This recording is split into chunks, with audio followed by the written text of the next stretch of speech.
kuyang sendiri dipercaya sebagai makhluk halus berwujud kepala dengan organ tubuh yang menggantung.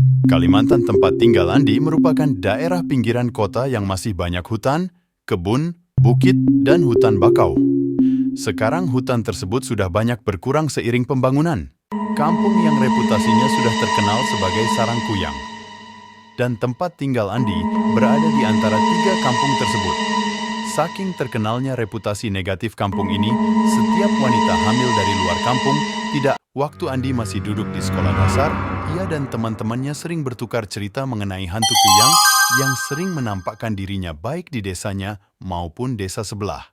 Biasanya anak dari kampung X yang akan jadi narasumber karena di kampungnya cerita seputar kuyang sudah menjadi rahasia umum dan jadi makanan sehari-hari.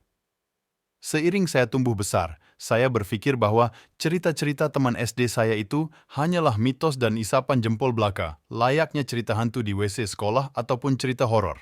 Meski awalnya menolak mentah-mentah, namun Andi akhirnya mengalami dan menyaksikan sendiri kejadian di luar nalar tersebut. Beberapa kejadiannya diantaranya yaitu ada suami istri perantau dari Jawa yang mengontrak di kampung Andi.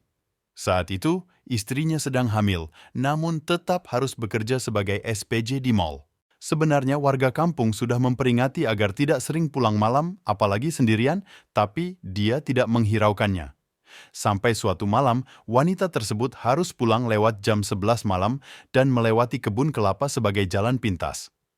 Keesokan paginya, dia mendapati perutnya sudah kempes seperti biasa dan setelah diperiksa. Ada juga seorang ibu hamil yang kebetulan kakak ipar teman saya.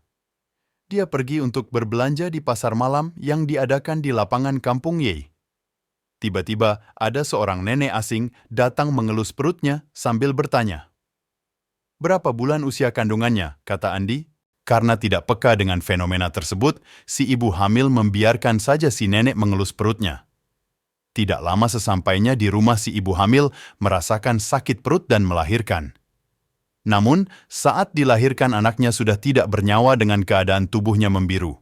Ketika baru beberapa hari, anak pertamanya lahir, si istri yang ingin pergi buang air melihat ada kucing yang masuk ke kamarnya, namun dia tidak menghiraukannya. Padahal, saat itu anaknya ditinggal sendirian di kamar, sementara mertuanya sedang di dapur. Sekembalinya dari toilet, si bayi tersebut sudah terbujur kaku dengan badan membiru. Dari 3 kasus di atas mungkin bagi tenaga medis ada penjelasan secara ilmiah dan masuk akal. Tapi, bagi mayoritas warga di sini, hal itu adalah karena serangan kuyang, tambahnya.